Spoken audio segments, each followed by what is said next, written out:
Hello everyone and welcome to my YouTube channel. My name is Pankaj and I am backend developer in IBM. So in this video I am going to give a complete roadmap how to become a backend developer. So this video is going to be very helpful to you. So please make sure you watch the complete video, and if you are new to this channel, please subscribe to this channel. First, choose a programming language. It's very important to select any programming language of your interest. Either you can choose C++, Java or Python. So now if you are a beginner and confused between choosing which programming language you should be selecting, then I would recommend you to go with Python, because Python has a good application. So it is, you can use Python in the project, you can use for data science, machine learning, AI. So there are lots of applications of Python, and also if you are a beginner, Python is easy to learn. So if you are confused between which programming language to choose, you can choose Python.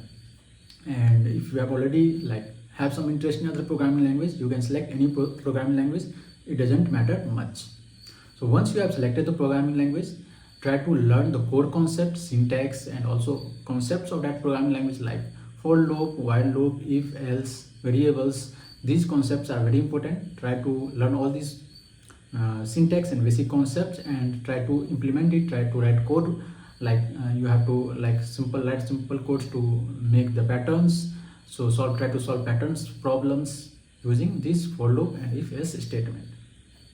So once you are good with core concepts, then you can start learning collection frameworks. So if you are learning Java, you can use Java collections. If you are learning C++, then you can learn STL, standard template library in C++, like vector, set, map. Similarly in Java and Python or any other programming language you can use. Then you can start solving DSA problems. So you must know DSA concept. So first try to learn all the basic DSA concept, like array, string, hash map, linked list, stack, queues. Try to learn all these basic DSA questions and then try to implement using the programming language which you have selected. So once you start solving problems in DSA, then parallelly you can also start learning OOPS concept. Whatever programming language you have selected, you can learn the object-oriented programming in that language.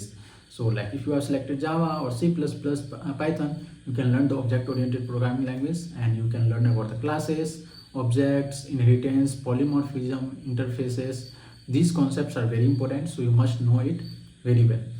So learn all the object-oriented concepts, and then learn about exception handling, how to handle errors and exceptions. And then try to learn file handling, like how to read and write from and to the files. Then you can start learning database, because in backend developer always backend developer often use databases. So you must know a database. So you can start with relational database like SQL, learn about ACID properties, normalization, SQL queries, like joins and various SQL commands. I have made a detailed video on SQL commands. I will attach the link in description. You can watch the video. So you must know about the database very well. So once you know the database very well, then you can start learning web development concepts like HTML, CSS, JavaScript. Learn basic of these concepts, basic HTML, CSS and JavaScript, and also about HTTP request, APIs, REST APIs. So these are the important concepts you must know in web development. Once you have learned basic web development, then you can create some small project, your personal portfolio or to-do list using HTML, CSS, JavaScript, and host it on GitHub. So Git and GitHub is also important. So you must know about Git commands like Git pull, Git push, Git merge, and how to create repository in GitHub, how to push the code changes. These things are also important, often used in the organization, so you must know it. So once you know the web development concepts, you can start making some projects and host it on GitHub. So once you are familiar with front-end web technologies, then you can start learning backend technologies. Like suppose if you are going with Python, you can learn Django framework. If you are going with Java, you can use Spring. And if you are going with JavaScript, then you can use Node.js, Express, JavaScript. So this backend framework is very important. So you learn it and also try to create some small projects using the front end and back end together. And database, so try to create one small project using front end, back end, and also database which you have learned.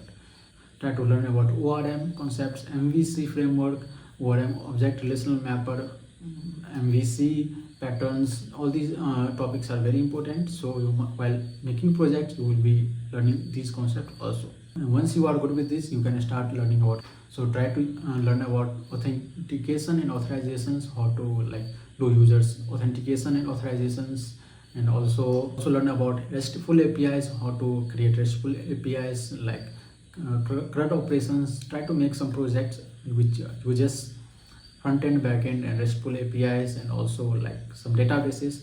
Using these tech stack, you can create a project and host it on the GitHub and use that link into your resume. It will also add it on your resume. You can have some projects in your resume, and also you can use the concepts which you have learned. It will be like you can learn it more faster and better way through the project. So try to create project by yourself, learn through the tutorials, video, documentations. Documentation are very helpful, so try to learn through the documentation also. Once you are good with this, you can learn about cloud services. So AWS, Google Cloud Services, or Azure. Any of these cloud services you can learn. You can learn how to deploy, how to like scale, and how to store on the cloud platforms. So these are the very important for the backend development. So once you are good with all this tech stack, you can start contributing to open source. You can start doing open source contributions, or also try to make your own projects and put those projects into your resume. So it will be also helpful in your. So it will also have. So you will have a good project in your resume as well. And also try to have enough time. You can parallelly try to do competitive coding on the CodeSafe or CodeForces, or like participate on the lead code contests, so that you can learn problem solving and try to solve new problems. So backend developer is more of problem solving and logic building. So you must know how to build logics, how to solve problems. So try to solve new problems using the tech stack or the technology which you have learned. So you must know all this tech stack very well. So remember that backend development is an ongoing journey. So every time you will be learning new tech stack, new things. So be focused and stay consistent, and try to learn as much as possible. So I hope this video will be helpful to you. Please make sure subscribe to this channel. Thank you for watching.